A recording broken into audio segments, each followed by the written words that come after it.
Hi, everybody. This is Gary Demas, Sentiment Timing, and this is our technical video report for Sunday, January 26, 2025. Hope you guys are having a fantastic weekend, and let's get started.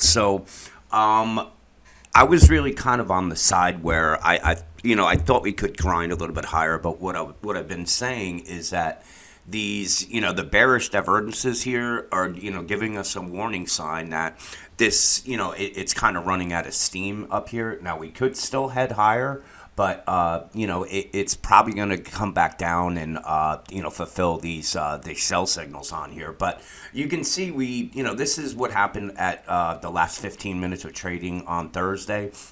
Friday, we tried to kind of grind higher. Once it made it up to a little bit higher, put in the sell candle, and I actually took the Condor trade when it was right here. We were going sideways, and it actually seemed like a pretty easy trade. And then once this happened, this got us stopped out. So no harm, no foul.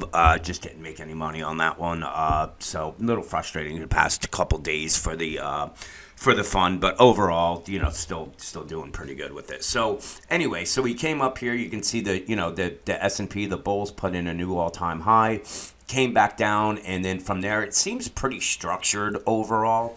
Like, even though we closed down 17 points, it's still, didn't seem like there was any panic at all with it. So the first support level held. Now, if for some reason the bears open up, and this is going to be, it's still the important support level, and that's right at the 60.75, because if they lose that, then we're coming down, and we're going to close this gap right here at the 60.50 level, and then if it gets through that, then we're going to be coming down to the 60.32, which is also support as well. So I would be saying, as far as where I would be interested in buying would be really anywhere from, say, here down to here. I think this would give us a decent little pullback.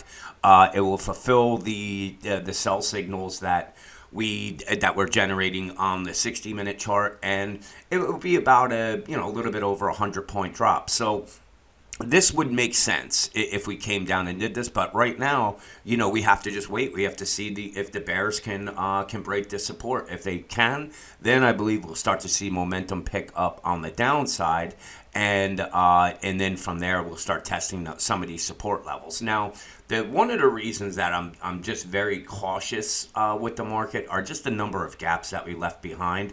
Anybody who's been following me knows that when we make moves like this where they just gap it higher, when it rolls over like this and pretty much wipes out, like, all the gains are very close to them in a very fast manner. So I'm not a big fan of this. I'm not sure if the bulls are completed, if they're done, or are they going to try to, this is my preferred pattern right here, is this reverse symmetrical triangle. And if that's the case, then, we could see the bulls actually take the S&P somewhere above that, the 6,200 level. Now, if this isn't it, and let's just say this resistance area holds and we come back down, then this pattern will be wiped out. We'll just be following this trend line. But, really, again, the important levels is this 60.48 down to the 60.23. This is the support level on the 60-minute chart. If that gets taken out, then we really could be looking at a move coming somewhere down into these levels here and closing some of these gaps. So the bearish divergences have me a little concerned as far as just jumping on the long side. We are starting to burn off some of these overbought levels, but you can see we had a sell signal on the RSI, and that's still elevated. So if the bears are going to try to push it down, you can see just from the RSI that's in this red right here, it has plenty of room to go until we get into the oversold levels. So that, kind of has me thinking that we could come all the way down and start closing some of these gaps before the bulls try higher. And really, the main area that we want to keep an eye on is going to be the, hang on one second.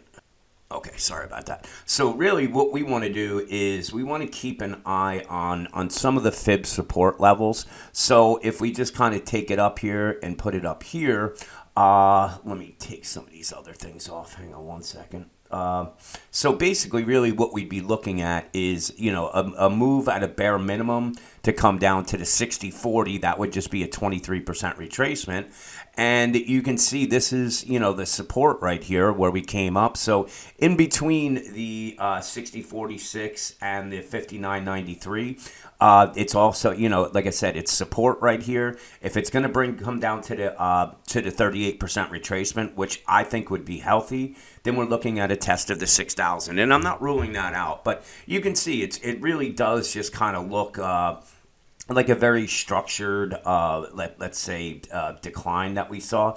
Now, can that change and can it pick up? Absolutely. But right now, this just looks like consolidation. Again, really, the important level is going to be the first important level is going to be at the 60.72, and then it comes down to this to the 60.35. So that's where I would be interested in. If it came down, this is where I would really be looking to see if it holds the 60.36. Now, if it doesn't, then that's when we sit there and say, all right, well, the next support level is probably going to be right around this gap right here, and it really, that would make sense as well, is a move coming down to the 59.34. It will, again, give the overbought levels time to just get into neutral or oversold levels, and it will probably set up a good buying opportunity. So right now, if for tomorrow, if the bulls can say, break it, get above the highs right here, really, for the bulls, they're going to have to get it above this. The first thing is the 61.11. If they do that, that's when we're going to start looking at the 61.23 and then back up to these highs at the 60.28. If that gets taken out, then that's where I'm looking at the I thought I had the ABC. Yeah, this is it right here. The 60.81, and really what that is just your A, B, and then this would be our C. So on the upside, if the bulls can break through this 61.30, we could see another short squeeze and we come up to the 61.81, and then again we have the top of this tier. But if the bears can push through the 60.75, that's when we start looking down at the 60.50. So let's see what plays out tomorrow. Enjoy the rest of your weekend, and I will talk to you guys in the morning.